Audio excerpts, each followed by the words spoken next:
إن الحمد لله نحمده ونستعينه ونستغفره ونعوذ بالله من شرور أنفسنا وسيئات أعمالنا. من يهد الله فلا مضل له ومن يضلل فلا هادي له. أشهد أن لا إله إلا الله وحده لا شريك له وأشهد أن محمدا عبده ورسوله. يا أيها الذين آمنوا اتقوا الله حق تقاته ولا تموتن إلا وأنتم مسلمون. يا أيها الناس اتقوا ربكم الذي خلقكم من نفس واحدة وخلق منها زوجها وبث منهما رجالا كثيرا ونساء واتقوا الله الذي تساءلون به والأرحام إن الله كان عليكم رقيبا. يا أيها الذين آمنوا اتقوا الله ولتنظر نفس ما قدمت لغد واتقوا الله إن الله خبير بما تعملون. ثم أما بعد فإن أصدق الحديث كلام الله وخير الهدي هدي محمد صلى الله عليه وسلم وشر الأمور محدثاتها وكل محدثة بدعة وكل بدعة ضلالة وكل ضلالة في النار أو كما قال صلى الله عليه وسلم. Mga alipin ni Allah subhanahu wa ta'ala, tunay na tayo ay nangangailangan ng tawfiq ni Allah subhanahu wa ta'ala. Tunay na tayo ay nangangailangan ng patnubay at gabay ni Allah subhanahu wa ta'ala. Sinabi ni Allah subhanahu wa ta'ala, يا أيها الذين آمنوا لا تتبعوا خطوات الشيطان ومن يتبع خطوات الشيطان فإنه يأمر بالفحشاء والمنكر ولولا فضل الله عليكم ورحمته ما زكى منكم من أحد أبدا ولكن الله يزكي من يشاء والله سميع عليم. O kayong mga naniniwala, huwag kayong sumunod sa mga yapak ni Satanas, sapagkat ang sinumang sumunod sa kanyang mga yapak, tunay na si Satanas ay nag-uutos ng kahalayan, nag-uutos ng kasamaan, kung hindi lang dahil sa pagpapala ni Allah at sa kanyang habag, ay walang isa lamang sa inyo ang magiging dalisay. Walang isa man sa inyo ang magiging malinis. Ngunit si Allah subhanahu wa ta'ala ay kanyang dinadalisay ang sinumang kanyang ninanais. Tunay na si Allah subhanahu wa ta'ala ay nakakarinig at maalam. Ibig sabihin mga alipin ni Allah subhanahu wa ta'ala, si Allah subhanahu wa ta'ala ang nagpapaloob ng ating patnubay. Si Allah subhanahu wa ta'ala ang nagpapaloob ng ating tawfiq. Si Allah subhanahu wa ta'ala ang nagpapaloob ng ating gabay, lalong-lalo na sa ating pananampalataya.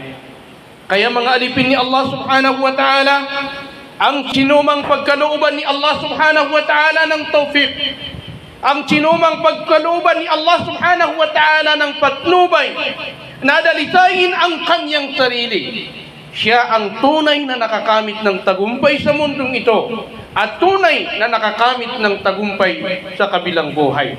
Sinabi ni Allah subhanahu wa ta'ala, qad aflaha man tazakka, tunay na nagtagumpay ang taong dinadalisay ang kanyang sarili. Ito ang sinabi ni Allah subhanahu wa ta'ala. Ang sinumang dinadalisay o nililinis ang kaniyang sarili mula sa kasamaan, mula sa anumang pagsuway kay Allah subhanahu wa ta'ala, siya ang tunay na nagtagumpay sa mundong ito at tunay na nagtagumpay pagdating sa kabilang buhay. Kaya mga alipin ni Allah subhanahu wa ta'ala, ang pinakamataas sa antas ng tawfiq ni Allah subhanahu wa ta'ala ay ang gawing mapamahal sa iyo ang pananampalataya o mapamahal sa iyo ang pagsunod kay Allah subhanahu wa ta'ala.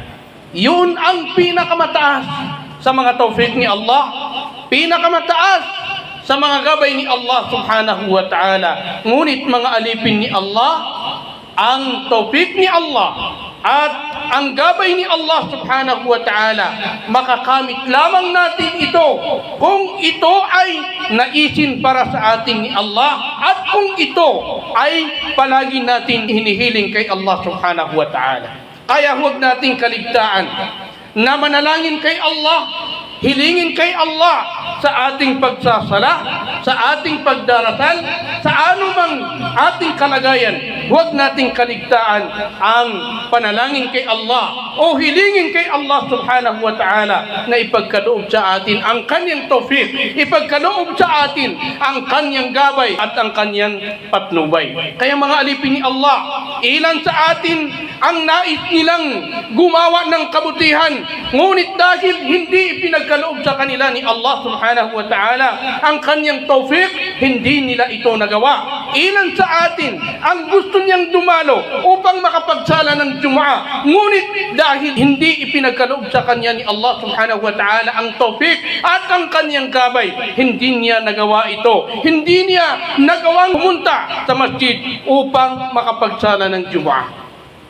Kaya mga alipin ni Allah subhanahu wa ta'ala, pinipili lamang ni Allah kung sino ang pagkakalooban niya ng kanyang tawfiq.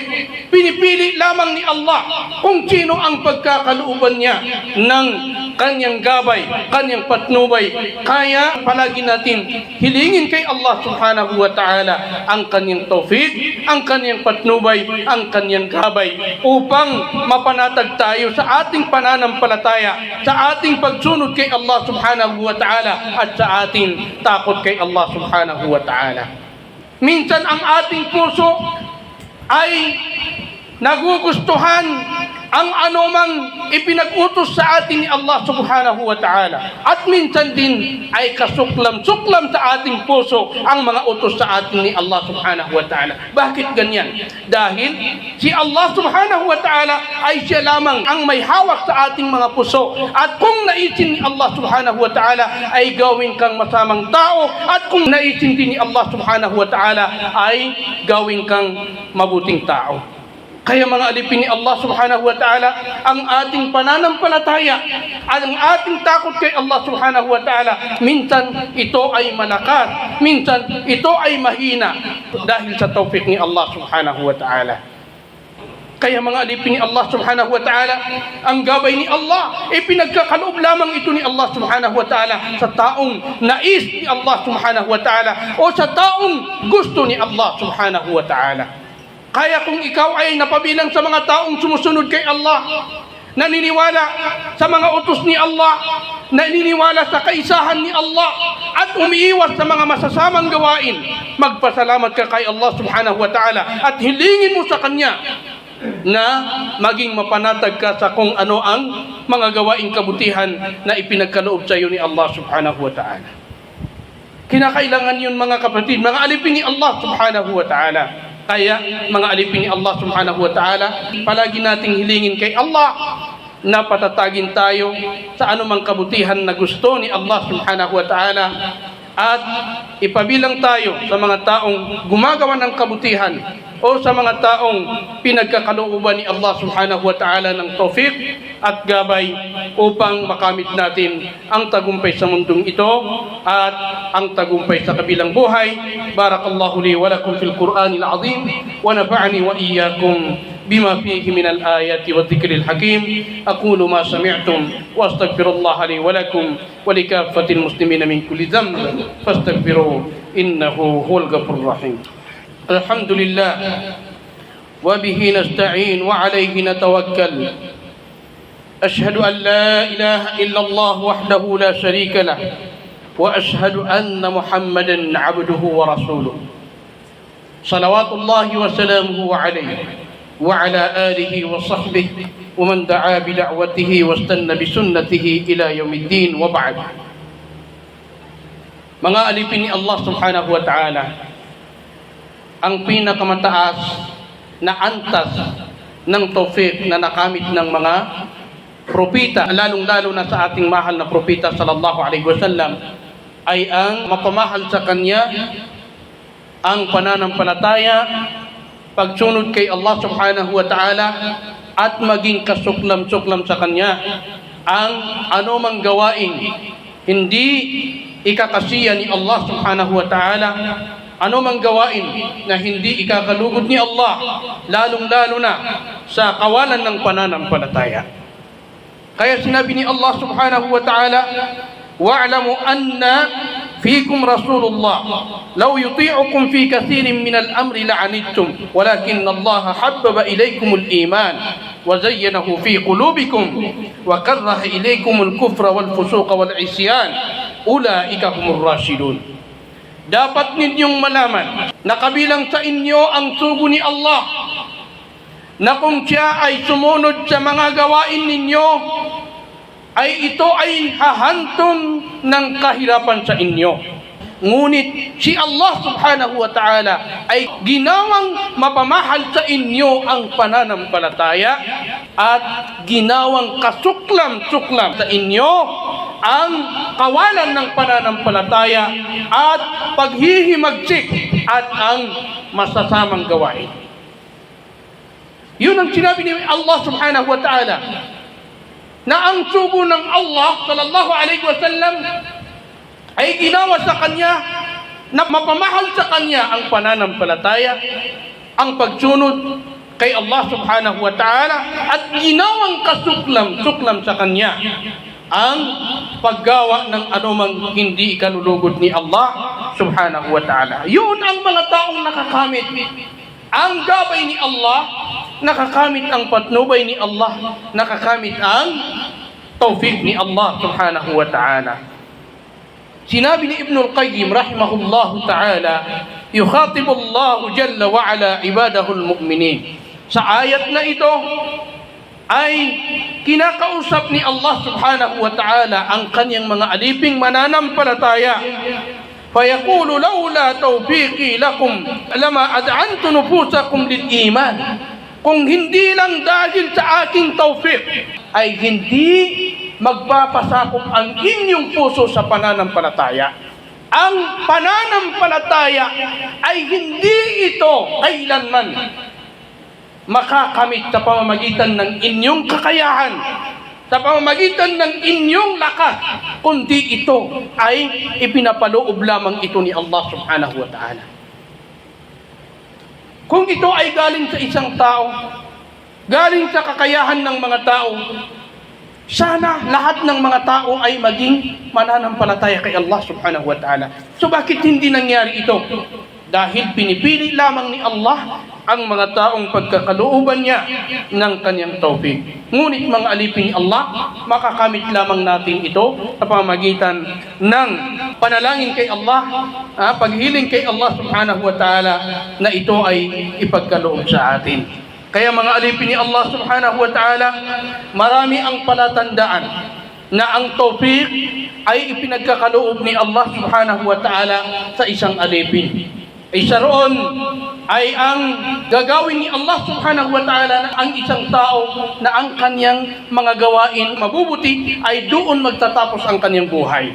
Kapag ang ating mga gawain mabubuti ay doon magtapos ang ating buhay, ibig sabihin kabilang tayo sa mga taong pinagkalooban ni Allah subhanahu wa ta'ala ng tawfiq.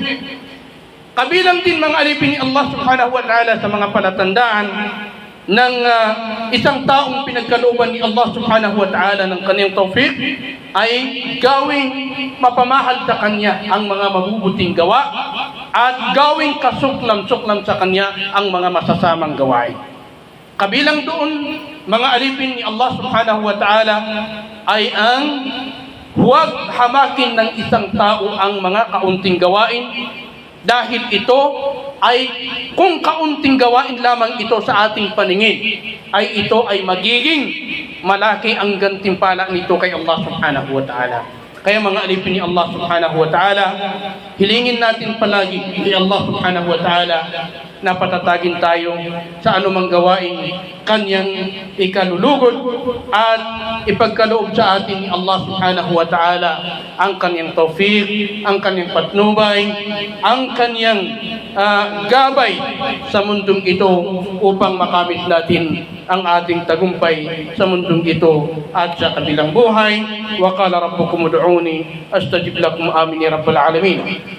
اللهم اغفر لنا ذنوبنا وذنوب آبائنا وأمهاتنا ولأسرتنا ولجدنا ولجميع المؤمنين والمؤمنات والمسلمين والمسلمات الأحياء منهم والأموات برحمتك يا أرحم الراحمين.